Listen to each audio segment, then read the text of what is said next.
Mantojums. Bet kareivji, piesituši Jēzu pie krusta, ņēma viņa drēbes un sadalīja tās 4 daļās, katram kareivim pa daļai. Tāpat tie paņēma viņa svārkus. Svārki nebija šūti, bet izausti viscaur no viena gabala. Tad tie sacīja cits citam: tos nesadalīsim, bet metīsim par tiem kauliņus, kam tie piederēs. Pēc Romas likumiem bende pēc soda izpildīšanas varēja paņemt notiesātā mantas.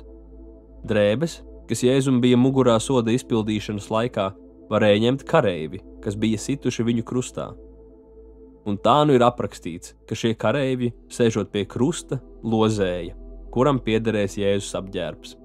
Gribētos novērst skatienu no šīs ainas, sakot, ka tam nav nekāda sakara ar mani. Es taču nekad tā nebūtu darījis.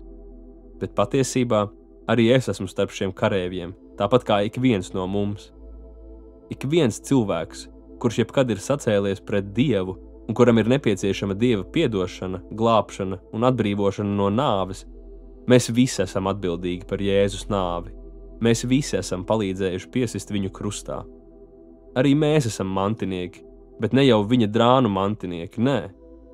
Pateicoties Jēzus paša brīvai izvēlei, mēs visi, kas viņam uzticamies, mantojam daudz labākas lietas. Viņš mums dod savu paša šķīstību, svētumu un tīrību, lai mēs ar to apklātu savu grēku. Nāves vietā viņš dod mums savu mūžīgo dzīvību. Būdams Dieva dēls, viņš arī mums dāvā vietu Dieva valstībā.